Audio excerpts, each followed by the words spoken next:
You're now tuned in to Wrestling with Whiteness. And we the public enemies. Y'all time out. Hello, how y'all niggas doing? Hope you niggas is doing well. Throwing whiteness off the Hell in a Cell. You know what I'm saying? Jay Shell. Ooh, Jay Shell. Hell in a Cell. Y'all wrestling with whiteness. I hope you niggas is doing well. It's bars. Hello, guys, and welcome to Wrestling with Whiteness. I'm Jay Shell, your host, and I'm so excited to be with the FTW champion. He is absolute Ricky Starks. How are you doing today? I'm doing great. How are you? I'm amazing. This is literally a dream come true for me. Literally on my board, it was to get an AEW wrestler interview, but I never thought that it would be you. I'm so excited to have you here today. I'm so excited to have this conversation. Was this a specific request, or was this just you just threw out a cast and you got it? I threw out a cast, and then they asked, and I was like, I want Ricky. There we go. Okay. So well, that's not bad. I'm very excited to have you here. I wanted to start by asking, did you have any role models growing up? Because right now you're one of my role models. So I wanted to know who you looked up to when you were younger. I'm a very particular type of guy and somewhat unique in the way that my mind used to work when I was little. I don't ever remember having like a role model that I looked up to. I had like people that I liked, like I like Undertaker, I like The Rock, I like those people. I guess if I had to give an answer on a role model, probably it'd be my mom for sure. Looking back on it, the perspective changes, especially when you get older. You don't see it for what it is at the time, but I would say she's definitely a role model. When I was younger and even now. Yeah, I always hear that is that moms are role models, and I think that's such an amazing aspect to have when you're growing up, is to have your mom there and have her be the one that you're looking up to. But do you ever look at yourself as a role model now? Do you ever think, oh, I'm a role model for these younger kids, I need to portray myself in this certain way or anything like that? I'll be straight with you, no, I don't. And the reason is because I just never saw myself in that type of frame of like, oh, I'm a role model, so I need to, do things. And I'm not going to say that it's bad, but what I'm going to say is that sometimes I may make a decision or I may say something that is wrong or that was a mistake. And then suddenly I'm scrutinized to a certain degree because people have put me in a role model a category, you know what I mean? Yeah. And I don't have that allowance to be, or even have the grace to make a mistake and correct it, right? Some people just kind of cut you off at the starting line if something like that goes down. So no, I don't think that I look at myself as a role model, but I do think it's cool that some people look at me that way. And if anything out of this thing, I would want people to be authentically themselves. That's why I tell people, hey, don't look up to me. But I only say that because I don't want there to be this expectation that I may not meet for somebody, Yeah. I would rather somebody look at me like, well, Ricky is himself 100% of the time. I want to be like that, and I want to live in my truth and be free in that sense. And if that's what they look at me as a role model in that regard, I definitely would take that, Yes, yeah, that's amazing. And I wanted to ask about authenticity. It seems like there's a lot of authenticity in what you bring on AEW TV, what we see in Dynamite, Rampage, on pay-per-views, all of those things. So how was the process, one, for developing your character, and two, how has AEW allowed you to be authentic? So everyone thinks that it's a character. I don't really buy into that. I don't think I'm a character. I am me, my personality. What you see on TV is what you see off TV. And that's just how I've been my whole life, especially, growing up in New Orleans. So I do take pride in being authentic and a genuine person. I think people can see through some of the BS that people like, the acts that people put on TV. Yeah. And I'm glad that I don't ever fall into that. I've never been accused of being fake, phony, or trying to be something I'm not ultimately. So in terms of the development, I think it was more of as you go through life and you get these experiences, they do shape your personality more. Sometimes they're defined more. and you start to get a little bit more and more comfortable in your skin, and that is the true development of a person's character, is being just comfortable. If I had somebody talk to me when I was freaking 15, 17, and tell me like, hey, you really shouldn't have to stress about what someone else thinks or things like that, man, I'd be so further along. But I do appreciate the fact that AEW does allow me to do that, and there isn't some type of shackle put on me in terms of, well, you got to act like this or you got to act like that. And I think it's good too in wrestling, because at the end of the day, there's people who will watch me and they go, Ricky's a bit too feminine, or is a bit too this or that, and their mind is not accustomed to seeing somebody like me who is comfortable in that sense. And I love the fact that AEW has never tried to change that, or even tried to say, well, maybe be a little bit more masculine in this sense, or whatever the case may be. They just allow me to be who I am. Yeah. So it's awesome to have that.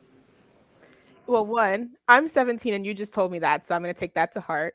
And two, I think one of the main reasons that I looked up to you is because I see a lot of myself in you. You're not afraid to be yourself, like you said, and you're also able to be authentic and take pride in the fact that you're authentic, and that resonates when you're on screen. And without even having to say anything, you kind of prove all the haters wrong and be like, even if you think that, I'm still where I am today, and Right. that's what helped me to get there. So that's really inspiring to see. I also always love to hear stories of brotherhood and sisterhood, and I'm guessing that you probably have some stories with Hobbs. Do you have any stories of brotherhood with Hobbs that you could share? I mean, ones that are appropriate, but no, Hobbs is a great guy. We constantly talk to each other, even off road, FaceTime and things like that, and checking on each other. Was proud of him, um, for his match that he had on Rampage, and it's just cool to see him constantly grow, and it's cool to be part of his development as a wrestler as well, and helping him. I don't think people realize the difference of experience me and Hobbs have. I've been doing it for close to 12 years. Hobbs has been doing it for 7 years. So there's things that he may not know that I know, and et cetera, that I Right. would love. I always help out with. I met his kids. His kids are great, things like that. So usually, if you see me around out in public, Hobbs is not too far behind, and my man has my back at the drop of a hat, and as do I with him. Yeah. I also wanted to ask about some of the younger talent that's coming up, like Dante Martin and Darius as well, Lee Moriarty. Are you like inspired by the work that they're doing and how fast that they're taking off? And are you like even able to help them backstage even? Yeah, absolutely. I mean, you have people like Daniel Garcia, Dante, Darius, Lee Moriarty. You have these crop of kids that um, they're they're coming up in a different age than I did. So the veterans that I talked to, they didn't come up in the same age that I did, and now I find myself in a similar position when I talk to someone like Dante or Daniel or Lee. Um, it's just me. When I came up, I am one of the last type of wrestlers that was just in the middle. It was the changing of the guard from the old times to what it is today. I've just been stuck in the middle in that sense. So I try to give them as much insight and perspective as I can from what I know, and how to really go from working the indies to working these big shows. While I may not have been doing it for so long, I think I have a good grasp on how to be larger to people than just in the intimate settings on the indies. And that's just how my mind has always worked. So I do try to help them out and talk to them. I think they're great. I think it's cool. I don't think of myself as some old dude talking to these guys. Yeah. I'm not even that old, so, but you know what I mean.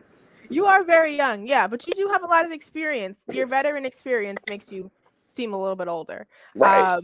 Yeah, but I wanted to also kind of touch on some of the commentary stuff that you've been doing on Rampage. What is it like to kind of be able to work with one, a bunch of the commentary veterans, and two, be able to kind of be the voice of Rampage right now for AEW and be the voice of all these amazing matches that we're seeing happening over there?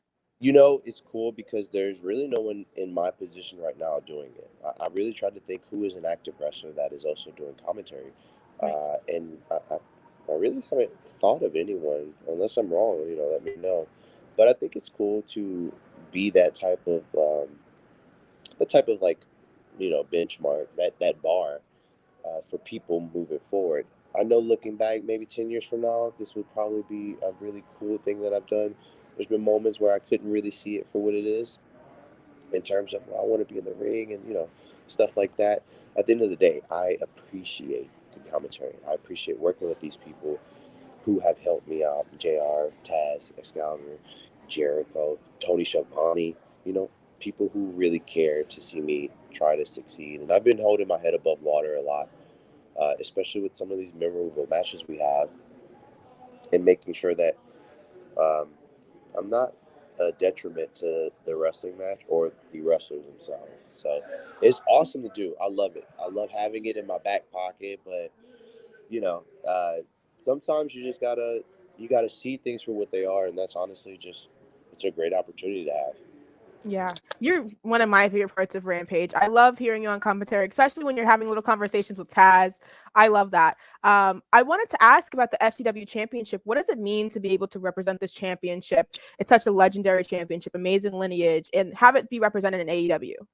Well, it's cool because I get a chance to do good on the title that maybe the former champion wasn't able to do. And so I take very prestige honor in making it a bigger deal than what some people may perceive it as. And so that's a very important part to me.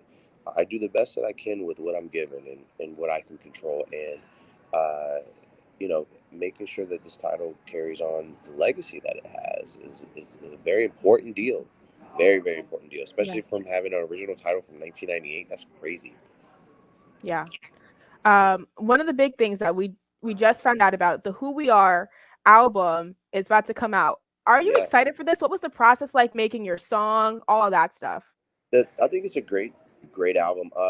Basically, they hit me up and asked me like what type of song would I like, about the backstory, things like that, and then to have that included in a song was awesome. It's my first type of project that I've been a part of in that sense, and I think it's a good step forward. Like you have an album with each wrestler having their own story told in such a way.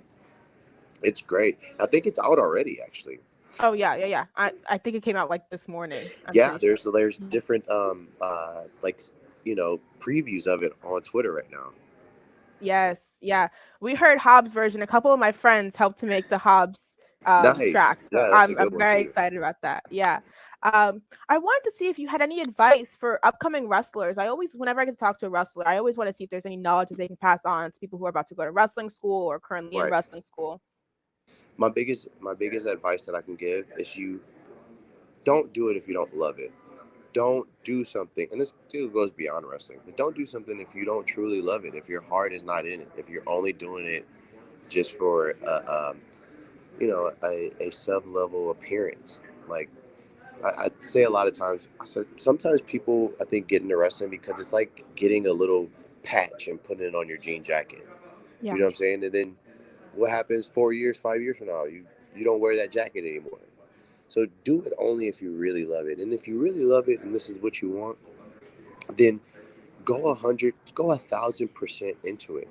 Don't half-ass it, because we can see through it. I think it's important that people understand that. Don't play a wrestler. You know what I'm saying? Be the wrestler. Be that person that you want. You have to live in it. You can't just act your way through things. That's what I do when I'm in the ring. I am 1,000% in it. I am a wrestler, and I have the emotional connection with people because of that. That I'm just very genuine. You know what I'm saying? Yeah. So I just want people to do it if you love it, if you really, really love it. If not, it's okay. It's perfectly fine. But don't try to fake the funk through it. Just be 100% with yourself and be 100% in what you're doing on anything. Yeah, that's once again circling right back to that authenticity thing that we talked about earlier, being authentic in who you are. And the crowd can normally see it. If you're not fully into it or if you're not fully engaged, the crowd can normally tell, or people online or anything like that. So I wanted to kind of get pick your brain almost on the conversations we've been having about diversity in the wrestling community. Do you think there's like one thing that we could kind of change, I guess, to kind of make the wrestling community more inclusive to Black wrestlers and Black fans? That's a hard, loaded question, ain't it?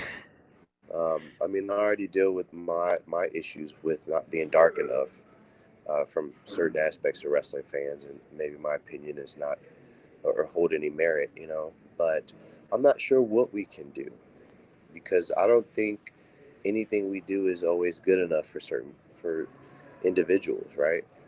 I think the best way that we can move forward is representing our own stories and our own lives in the way that someone else could relate to.